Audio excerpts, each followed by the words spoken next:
Do you want to experience the best thing in politics that we've had to deal with in probably since the debate? Well, that's what I have for you. You might remember that Donald Trump, one of the most disastrous parts of his campaign thus far, has been his appearance at the National Association of Black Journalists event, where he started what became a huge racist attack against Vice President Harris, which was that she turned black, and later on, because he said this, he went on to justify it by posting a birth certificate and all this crazy stuff. I talked to a Trump supporter after this who said, yeah, she's always switching races, and another that said, I want to see her paperwork. Crazy. That was at, again, the National Association of Black Journalists, the NABJ. Well, Vice President Harris said to herself, what if I go to the National Association of Black Journalists and absolutely destroy Trump's performance by being a normal person? And that's what we have. And I'm not just saying this because of my stance on this election.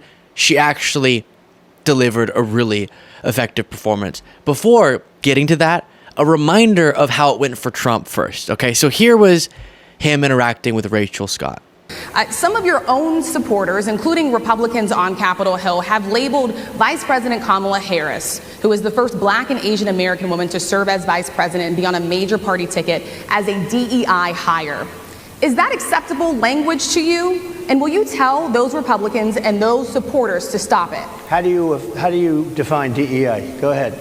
How do you define diversity, equity, inclusion? Okay, yeah, go ahead. Is that what your definition? That is give me a literally definition the words then. Would you give me a definition DEI. of that? Give me a definition. Sir, of I'm that. asking you a question, a very direct question. Define it for me, if you I just defined it, sir. Do you believe that Vice President Kamala Harris is only on the ticket because she is a black woman? Well, I can say, no, I think it's maybe a little bit different. So I've known her a long time indirectly, not directly very much. And she was always of Indian heritage, and she was only promoting Indian heritage. I didn't know she was black until a number of years ago when she happened to turn black, and now she wants to be known as black. And again, he started by saying that she was promoting, now she turned black, and then it became more and more radical. Laura Loomer, the person he's been buddy-buddy with lately, she encouraged him, it appears based on her social media feed, and then how his turned into a very similar one, to go even further and question the legitimacy of if she's even black at all. And it got crazier and crazier within MAGA.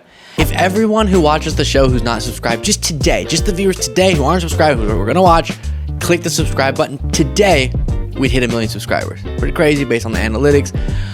Do it. Thank you so much. Back to the video. And that racist attack line was not the only disastrous, total collapse sort of moment for Trump in terms of his intentions for being there. He had this as well. People did not think it was appropriate for you to be here today. You have pushed false claims about some of your rivals, from Nikki Haley to former President Barack Obama, saying that they were not born in the United States, which is not true.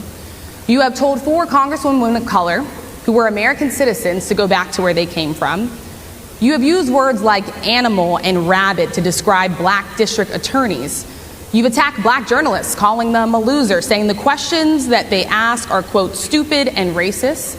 You've had dinner with a white supremacist at your Mar-a-Lago resort. So my question, sir, now that you are asking black supporters to vote for you, why should black voters trust you after you have used language like that? Well, first of all, I don't think I've ever been asked a question in such a horrible manner. First question. You don't even say, hello, how are you? Are you with ABC? They did say hello at the beginning. Thank you for being here. Because I think they're a fake news network, a terrible network. And I think it's disgraceful that I came here in good spirit. I love the black population of this country. I've done so much for the black population of this country, including employment, including... And he goes on, and multiple times, you remember, throughout the event, he referenced how nasty Rachel Scott was being. So on the debate stage, we had a literal split screen between Trump and Harris, and she dominated that. Now we have another sort of split screen, which is the same organization conducting interviews with Trump. That's how it went, and many more. You can see the video. I think we did describe it as Trump's collapse of some sort. And that's what happened for him. Let's see how it went for Vice President Harris. First, on the question of there are a lot of black men who are supporting or considering supporting Trump. What do you say to those individuals? Here she is. President, black men, as you know, are a closely watched voting bloc. You've hosted black men at your residence. Yep. You have engaged black men and centered them in your economic opportunity tour. But polling shows that some black men, particularly young black men, are considering voting for Donald Trump, and they see him as better for the economy. What is your message to young black male voters who feel left out of this economy, and how can your economic policies materially change their lives? So I appreciate the spirit of the question, but I'll tell you, I've often been asked this question in a way that I've had to respond by first saying that I think it's... And you'll notice she's powering through a cold there, if you're noticing a difference in her voice. very important to not operate from the assumption that black men are in anybody's pocket. Black men are like any other voting group. You got to earn their vote. So I'm working to earn the vote, not assuming I'm going to have it because I am black, but because the policies and the perspectives I have understands what we must do to recognize the needs of all communities. And I intend to be a president for all people. Specifically as it relates to what we need to do, to your point around economic opportunity, yes, I started way before I was the top. And she'll continue, just so I sort of every so often will jump in and contextualize this for you. When Trump gets asked about a different group, but a similar question of what do you say to Jewish individuals who are going to vote for Democrats, that can lead Trump to saying Jewish Democrats need to get their head examined. All right, so keep comparing in your brain as we go along. You're asked about a group, population, an identity group, and you can either attack them, black men who vote for Trump, blah, blah, blah, or you can thoughtfully explain your policies as she's about to do. Top of the ticket, and what I called an economic opportunity tour, focused on black men. Understanding that, for example, we have so many entrepreneurs in the community who do not have access to capital, but they've got great ideas, an incredible work ethic, the ambition, the aspiration, the dream, but don't have the relationships necessarily. So my work has included, as vice president, getting billions more dollars into community banks, including working with the big banks to do that, so that we can increase access to capital for our small businesses, for our startups. Part of my plan under my economic opportunity plan going forward is that right now, startup entrepreneurs, small businesses only get a tax deduction of $5,000. Nobody can start a small business with $5,000. So I'm expanding that to $50,000. Understanding, again, that when people have the opportunity to have the resources to get started, they're going to put the good ideas, they're going to put the hard work into it. Trump says, I was the best president for black people since Abraham Lincoln, maybe even him too, better than him. She explains how small businesses, just in that clip, we have to move on because there's so much to look at, but how small businesses, black-owned small businesses, could be helped by her economic opportunity plan. Very different. And then this is something that I've grappled with, how to properly articulate points on the subject of there really are people, I don't deny this, that feel that they're better off than they were, or that I should say, feel that they're not better off than they were 4 years ago. And they'll think that 4 years ago, we were in the middle of the Trump administration when, because he inherited this from Obama, things were going pretty well economically. What happened to our country to minimize the pain we feel and the trauma from the pandemic era and Trump's mishandling of it is we have this collective amnesia, and we really do block that out. A lot of people do. And so they're thinking 2019, comparing that to where they feel now compared to the total collapse of everything and the crisis and Trump's mishandling and the crime spike and the public health problems and the economic problems and the supply chain problems that would contribute to inflation and the recovery efforts and all of that stuff is what Biden-Harris had to inherit. And she does a great job of reframing the question a little and then talking about what they've been working on. Voters are better off now than they were 4 years ago. Are they better off now than they were 4 years ago? So when we came into, well, first of all, let me just say it is good to be with the National And this was the first question, to be clear. Association of Black Journalists, and I thank you for the work you do and that your members do every day. It is very important that we ensure that this organization and your members always have the resources and the platforms to deliver the voices that must be heard. So I thank you for hosting me today. 4 years ago, when we came in during the worst unemployment since the Great Depression. We came in during the worst public health epidemic in centuries. We came in after the worst attack on our democracy since the Civil War. And a lot of it due in large part to the mismanagement by the former president as it relates to COVID and obviously January 6th. And we had then a lot of work to do to clean up a mess. As of today, we have created over 16 million new jobs, over 800,000 new manufacturing jobs.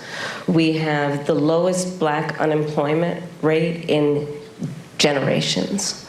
We have invested in small businesses, and they're to the benefit of many people, but including Black small businesses, some of the highest rate of creation of new Black small businesses in years. We have done the work of capping the cost of prescription medication for our seniors for issues like insulin. And again, I'm speaking to the Black journalists who care about all people, but in particular, I'll talk about the impact on Black people, where we know Black folks are 60% more likely to be diagnosed with diabetes. And we have now finally capped the cost of insulin for our seniors at $35 a month, capped the cost of prescription medication for our seniors at $2,000 a year, because we, unlike the former president who promised to do it, we finally have allowed Medicare to negotiate drug prices against the big pharmaceutical companies. And these are just some of the accomplishments. Is the price of groceries still too high? Yes. Do we have more work to do? Yes. And I will tell you, I do believe that I offer a new generation of leadership for our country that is about, in particular, turning the page on an era that sadly has shown us attempts by some to incite fear, to create division in our country, and to do. You've heard within MAGA a lot this criticism of Vice President Harris can't do off-the-cuff interviews. She can't answer questions. And my gut feeling, I told you, when it was true that she wasn't doing any interviews or talking to the press, was she just became the top of the ticket. She literally has to craft what her specific policy proposals are going to be, something that normally is done over the course of months with focus groups and all sorts of stuff for a presidential run. She has to get together enough donors. She has to plan out and prepare for the presidential debate. That went well. But once we get through that, I do expect her to be doing more of this sort of off-the-script stuff. And that's exactly what's happening. We just covered, I think 2 days ago, an interview she did with a local news station. Now she's here taking questions. And so far of what I've shown you, it's hard to critique at least the delivery of the answer, because she's addressing the question, which is, even though you can't do it as bluntly as you'd like, given the political considerations of not wanting to invalidate people's feelings, saying, yeah, we're better off than we were because we were in the middle of a crisis we had to solve. So that was phase one of the presidency of the Biden-Harris administration, was get us out of the crisis that Trump was mishandling. All right. The crazy spike in crime, the public health crisis, and the economic problems, we got to address all those. That's going to take years, honestly. Meanwhile, and after, we're going to be working on legislation And then she cited examples in lowering prescription drug costs for seniors, among the bunch of other ones like the massive investments in infrastructure and expansions of veterans healthcare. And then I'm now the presidential candidate, she's saying, and I have beyond that what we've already done, which is just historic. It is, we're also looking towards new things, new problems we want to solve, and the affordability crisis is one of those. That's a pretty solid answer. So we've done a lot. Yes, I can't say it directly because it offends some people, but yes, we're better off than we were 4 years ago because we pulled ourselves out of that crisis and did so better than every other country on the planet. And there's still more work to be done. Solid, with specifics embedded. Compare that to the Trump childcare answer. What are you going to do on childcare? Well, we got a lot of numbers going on, and so numbers, if you think about the magnitude of the numbers that we're working with, it's minimal with the numbers you're talking about, but it's also part of the childcare is childcare, and childcare is childcare. So if we really invest properly in the plans that I'm talking about, I laid out earlier a plan for how the numbers that we can invest in the broader set of numbers that we're including in this discussion of childcare is good because we're going to be prosperous and make America great again. Compare that to, she's now talked about small business, tax deductions she wants to enhance. She's talked about what the record of the Biden-Harris administration, or touched on it, a little part of the record, and laid out how there's a lot more to be done, and does so in a way that directly answers the question. You just can't do a false equivalency, and MAGA desperately wants to. Aaron Rupar said about this next clip, the idea that Kamala Harris has any trouble speaking extemporaneously, is ridiculous, as the back and forth in this clip from her NABJ interview demonstrates. President Biden spoke to former President Trump after the attempt on his life this weekend. Have you spoken to him? I have. And earlier today, I assume? Yes. How'd that go? You want to give us some intel? Sure. I checked on him to see if he was okay. Yeah. And I told him what I have said publicly. There's no place for political violence in our country. I am in this election and in this race for many reasons, including to fight for our democracy. And in a democracy, there is no place for political violence. We can and should have healthy debates and discussion and disagreements, but not resort to violence to resolve those issues. On January 6th, your vehicle was allowed to kind of pass a viable pipe bomb. We've seen... No, I was in the building. You were in the building. And we've seen what's happening with former President Trump. Do you have full confidence in the Secret Service to protect all of you? I do. You feel safe, you and your family? I do. But, I mean, you can go back to Ohio. Not everybody has Secret Service. And there are far too many people in our country right now who are not feeling safe. I mean, I look at Project 2025, and I look at, like the Don't Say Gay laws coming out of Florida. Members of the LGBTQ community don't feel safe right now. Immigrants or people with an immigrant background don't feel safe right now. Women don't feel safe right now. And so... And again, I know this segment is stretching out so long, but there's so much. Bear with me. That was a really fascinating reframing, or sort of a flipping the script. Because the question, you couldn't have predicted this exact wording, and the wording worked perfectly. Do you feel safe, is what the guy said, based on your Secret Service protection, given that there's been failures in security. This last attempt on Trump's life was prevented, and didn't go so far as a gun being fired at Trump. So that's good that was prevented, but still how close the guy got seems like that even is a security failure. And then before, a massive security failure, and a supporter of Trump's because of it died. So the question being, do you feel safe? And for her to say, well, I do, but not everyone has Secret Service. And let me make some points about how unsafe people in America feel because of the policies that she's advocating against. Pretty strong. She wants, as she explained, Trump to be safe she wants herself to be safe, public figures, political people who could be potentially the victim of the escalated political times that we're in. But if we're talking about safety, too many people emotionally or physically don't feel safe because of harmful policies.